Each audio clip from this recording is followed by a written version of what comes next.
So এখন বাজে রাত্রি 2টো। আমি এখনো মেকআপ করে বসে আছি কারণ আমি একটা অডিশন দিচ্ছিলাম। তো যখন 2টো বেজেই গেছে তো আমি ভাবলাম আর একটা ভিডিও করে রাখি কেন আমার আমার মাথায় সারাক্ষণ আসে যে এই ভিডিওটা মানে হয় না যে যে কোনো জিনিসই মানুষে অনেকেই বলে যে ভিডিও করার কি দরকার, ছবি তোলার কি দরকার, বাট আমার না কেন জানি না আমার মনে হয় যে সব মুহূর্তগুলোকে যদি আমরা ক্যাপচার করে রাখি তাহলে পরে আমার মনে হয় যে সেইগুলো দেখে আবার রিকল করা যায়। তো আমি ওই জন্য ভিডিওটা বানিয়ে রাখলাম, আমি জানি না পোস্ট করবো কিনা। বাট এখন বাজে রাত্রি 2টো, আমি অডিশন দিচ্ছি।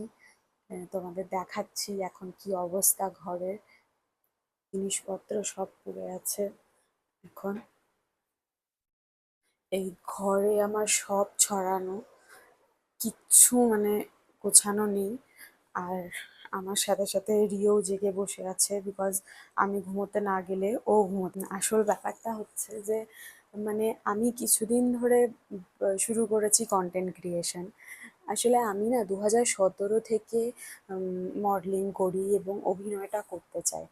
এবার সত্যি কথা বলতে আমি সেরকমভাবে কখনো গাইডেন্সও পাইনি যে মানে অভিনয়টার জন্য কি করলে ভালো হবে। কিছু কিছু ওয়ার্কশপও করেছি, বাট জানি না, আমি না বুঝতে পারছি না। 2017, এখন আমি আছি 2026, মানে অলমোস্ট 9 ইয়ার্স মানে আমি কাটিয়ে দিলাম।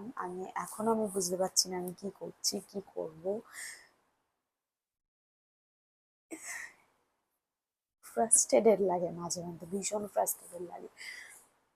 মানে সত্যি কথা বলতে এতদিন ধরে ভাবছিলাম মডেলিং থেকে অভিনয়টাতে যাব, তারপরে অভিনয়টা যাওয়ার জন্য কি করব, অভিনয়তে মানে ঠিকঠাক নিজেকে রেডি করার জন্য পড়াশোনা, ওয়ার্কশপ, এত কিছু করছিলাম, কিছু হচ্ছে না, কিছু হচ্ছে না, কিছু হচ্ছে না। তারপরে দেখলাম যে না, কন্টেন্ট করতে হবে, ফলোয়ার্স লাগবে, অডিশন দিচ্ছি, যেই শর্ট লিস্টেড হয়েছি তারপরে বলছে যে পিহু अपना इंस्टाग्राम प्रोफाइल भेजना, कितना फॉलोअर्स लगेगा।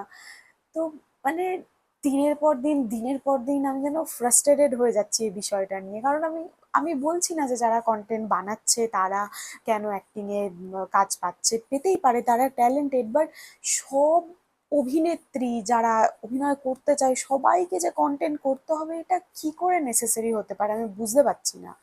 মানে আমিও নেমে পড়েছি এই দৌড়ে, আমিও নেমে পড়েছি, আমি জানি না এটার রেজাল্ট কি। রোজ যাচ্ছি, বেরোচ্ছি, কন্টেন্ট বানাচ্ছি। আর আমার আমার সংসার আছে, আমার মানে বাড়িতে রান্না বান্না করতে হচ্ছে, রিও টেক কেয়ার করতে হচ্ছে, সাথে তুমি অভিনয়টাও করতে চাই। পড়াশোনা কখন করব? আমি যেই পরিবার থেকে এসেছি, বাংলা মিডিয়ামে পড়াশোনা করেছি, আমি আমি পারি না ভালো ইংরেজি।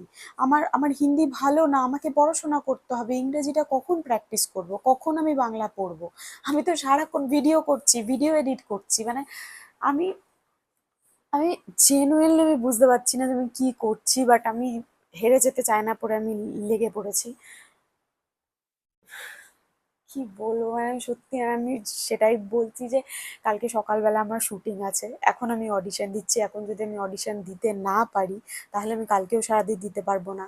আর আমি এখন যে অডিশন করে পাঠাবো এত রাতে তো ওরা দেখবেও না, সকালবেলা দেখবে। এবার সকালে যদি আবার বলে এটা ভুল আছে, এটা ভুল আছে, এটা ঠিক করতে হবে, ওটা ঠিক করতে হবে, আবার আমাকে কালকে এসে অডিশন দিতে হবে, আমি দেবো। মানে আমার এটা নিয়ে কোনো কমপ্লেন্স নেই যে আমাকে বারবার করে অডিশন দিতে হচ্ছে, বারবার করে রেডি হতে হচ্ছে, কোনো কমপ্লেন্সই নেই। কমপ্লেন্স আমি কার কাছে করবো? বাট আমি না এই ট্রেন্ডের সাথে আমি পারছি না, আমার মনে হচ্ছে আমি হেরে যাচ্ছি। বিকজ কত করব, কি কি করব, মানে অভিনয় প্র্যাকটিস করব, পড়াশোনা করব, ইংলিশ ঠিক করব, হিন্দি ঠিক করব, অডিশন দেব, রোজ ভিডিও করব, এডিট করব, পোস্ট করব, রেজাল্ট কি হবে জানি না।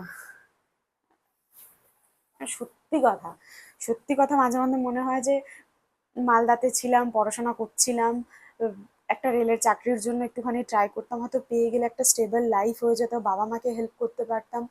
এত বড় বড় ড্রিম কেন দেখলাম? মাঝে মাঝে মনে হয় আমি কাউকে ডিমোটিভেট করতে চাই না, বাট আমি এটাও বলতে চাই যে কেউ যদি অভিনয় করতে চায় না, মানে এত ইজি না, এত ইজি একদমই না। মানে রেডি হয়ে এসো, রেডি হয়ে এসো।